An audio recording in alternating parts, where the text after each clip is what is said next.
Hi, Terry here, and welcome to Times Gone Tech.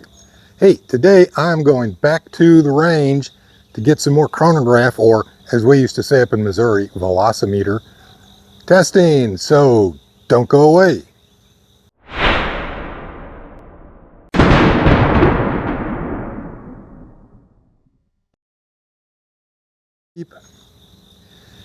In view of the what can only be called lackluster performance of my Eastern Red Cedar muzzle loader propellant in my last video, which wasn't really that bad. My propellant performed equally to GoX and even pretty good with 777. So, not that bad, but compared to what other people are getting with their propellants, not really acceptable and time for a change. So, I am looking for a new formula. Now, before you start giving me ideas, I already got it covered.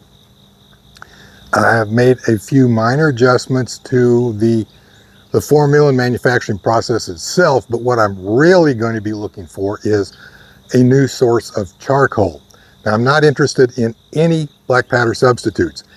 Don't even bother posting a formula. I'm not even going to comment on it. I'm not going to test it. Don't care. What I'm looking for is real black powder.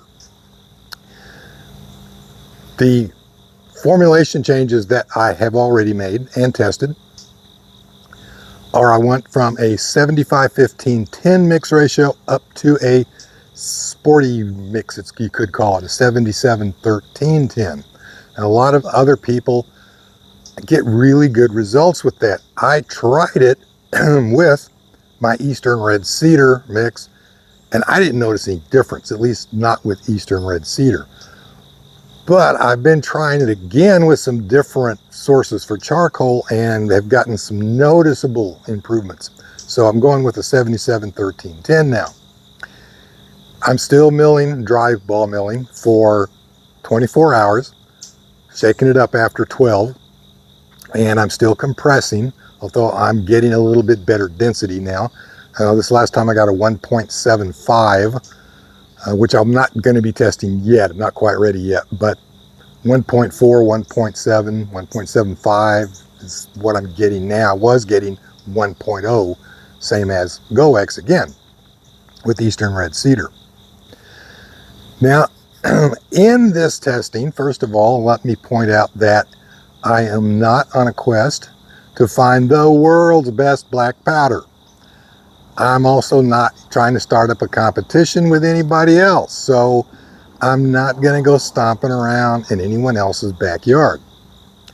I have one goal and one goal only. Now, with my Colt replica, the Pieta replica of the Colt 1851 Navy in 44 caliber, snub nose, and you've seen it with the little bird's eye grip.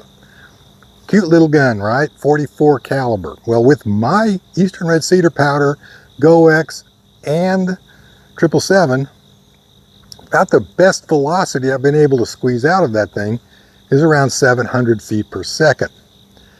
And there are some other people who are getting upwards of 900 to 1,000 feet per second. So, I'm thinking if they can do it, maybe I can too. So I'm aiming for minimum of 900 feet per second muzzle velocity. I'm going to try to go for the mid 900s, and if I can get up close to or at 1,000 feet per second, that would be really great.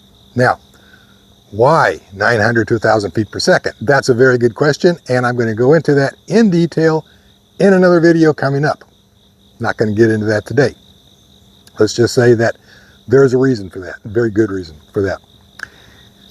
But got a couple of caveats connected with, at least, two caveats. Okay, one is, as I've already said, it has to be real black powder. Potassium nitrate, charcoal, sulfur, nothing else. No aluminum, no donkey urine, nothing else.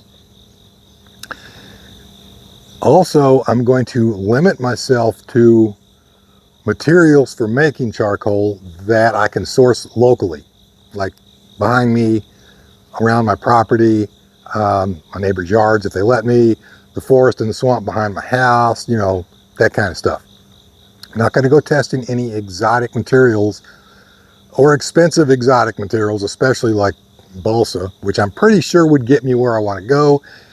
It would also end up costing more than Swiss per pound if I decide to use it. And in that case, why not just buy Swiss, which I can't afford to do. So there it is. So yeah, that's the second caveat. Only materials that I can source locally. Having said that, I am making one little exception for this first test, just because it's something that I've wanted to do since I heard about it, and especially since I saw somebody else doing it on YouTube, and that is cottonelle toilet paper. Now, I've heard a lot of good stuff about cottonelle toilet paper, so I thought, okay, good way to kick this little test playlist off. So I've got some cottonelle toilet paper from up at the Walmart. I pyrolyzed, or as we would say up in Missouri, carboniferized some. I made up a small test batch, a couple 100 grams, compressed it to a density of 1.4. Now, with my rig, I can't choose what density to compress to. You know, it just maxes out at whatever it's going to get. I can't say, okay, I'm going to go with 1.7 and just keep pressing it until I get 1.7. I'm using a big C-clamp and a cheater bar with a homemade mold, and if I tried that, I would just bend the clamp. Once it's maxed out, whatever it's going to get, that's what we get. So with Eastern Red Cedar, I get 1.0. With the Cottonelle, I managed to get up to 1.4, which is better. I granulated it all down to a 3F, and then here's the next formula change that I made. I rolled it with no media in a ball mill for 6 hours. Then I rolled it for 6 hours with graphite. So I'm graphite coating now. Now, graphite, if you're not aware of this, graphite does not add anything to the performance of the charcoal, but it does have a couple of advantages that a really good muzzleloader propellant should have. One is it makes it less sensitive to electrostatic discharge, which means it's not going to just blow up while you're carrying the stuff around, which isn't really going to happen anyway. It's mainly for shipping and transport purposes. It also makes it less sensitive to humidity, which could be an issue, especially with flintlocks and pyrotechnics in humid environments. And it polishes the grains off so they roll over each other better, so it just pours and compresses in the chamber easier and better. So that's why I'm doing it. So I roll for 6 hours, filter off the dust, put it back in the ball mill with a little powdered graphite, 2000 mesh powdered graphite, and then I roll it for another 6 hours, filter that off, and I'm calling it done. So, went to the range. Yeah, went to the range. And being the idiot that I am, I took 2 cylinders loaded, no reloading supplies whatsoever, because I was just going to go there, set up the chronograph, shoot, 2 cylinders, 12 rounds, come back home, right? Yeah, and after I fired the first cylinder, I noticed that I had forgotten to push the record button on the camera after taking about a half an hour to get everything set up. So I lost the first cylinder, but I did get the second one. And I'm not going to tell you how it went. Just watch it, and then we'll come back and we'll talk about it. So here I am at the Swan Creek test range early in the morning, about 8:30 in the morning. Yesterday, Tanner, Alabama.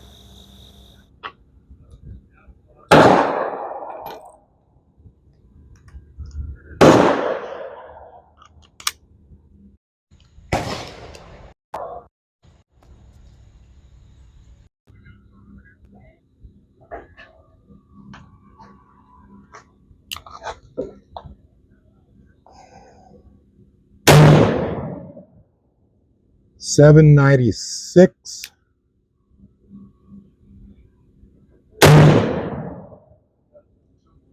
713.7,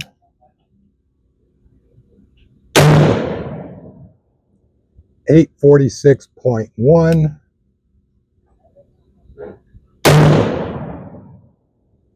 817, 814,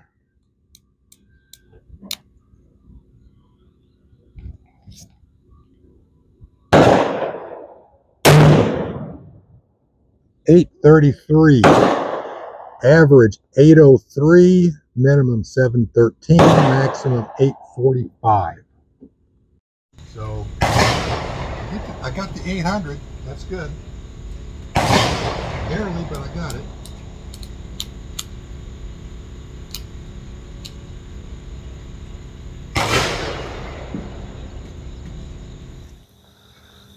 Okay, that was an interesting test. Average of 800, high in the 800s, down almost 900, low down in the low 700s. Now, the average 800, that's okay, right? That spread though, that's over 100 spread. I can't really account for that. So I'm going to have to go back and try that again. I don't know what happened there. Maybe I didn't have the chronograph calibrated properly. I don't know. So I'm going to have to go find out, because personally, I don't trust that. I'd accept a 50 or 30, maybe even a 60, but not 100. So anyway, I was a little disappointed. I actually kind of hoped the Cottonelle would get that 900, right off the bat, and I wouldn't have to do any more testing, which I was going to have to do anyway, because Cottonelle I'm putting into the category of exotic materials. It's not sourced locally. Yeah, I know I bought it up at the Walmart, but if something was to happen that shut down international trade or trade in general, for example, toilet paper is like the first item to leave the shelves in an emergency. So, being able to make some more with Cottonelle under certain emergency conditions would be near impossible, unless I just already had enough made up. So I'm going to keep testing, and like I said, I was a little disappointed at first, but then I noticed though, also test conditions, I forgot to mention that previously. 35 grain charge with a 140 grain 0.454 inch soft lead ball and CCI percussion caps.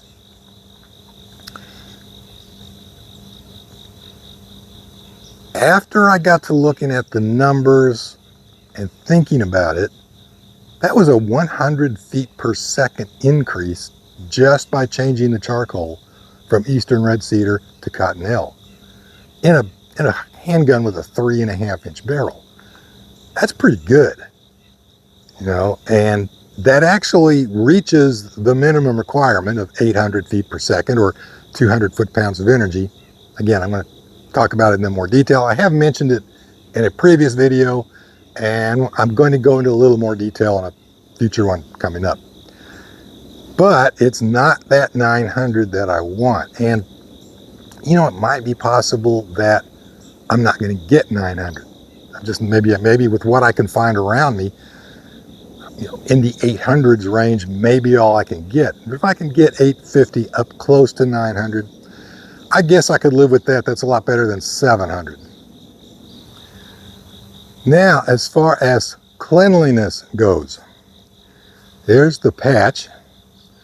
And remember, that's after 12 rounds. Remember, I didn't film the first video, but I didn't run a patch through it between cylinders. So that's after the 12th round. And with if I'm pushing it down a longer barrel, like a musket or something, it might have come out a little dirtier. It's only 3.5 inch barrel. But even so, that's pretty good. I mean, that's a lot cleaner than my Eastern Red Cedar would have been after 12 rounds, or after GoEx would have been after 12 rounds. So what's the takeaway from all this? Well, I like Cottonelle.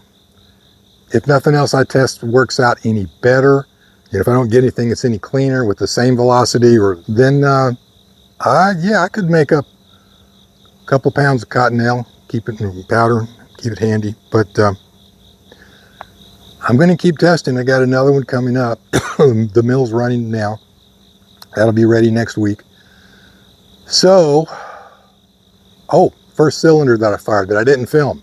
Yeah, pretty much the same as the second cylinder, except I didn't get that one low, like 713, I think it was, that I got. That one chamber on the second cylinder, they were all, the spread was tighter on the first one.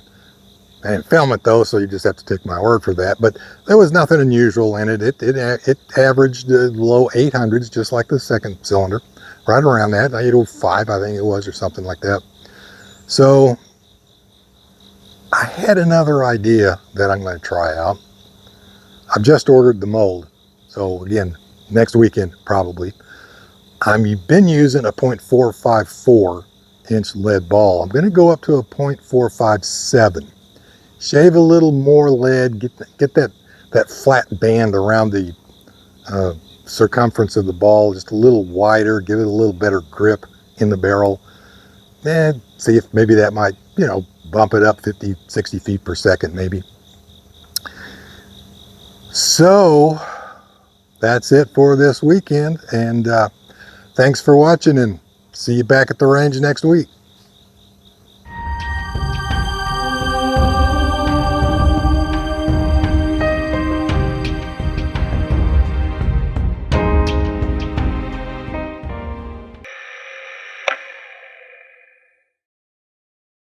I'll be back.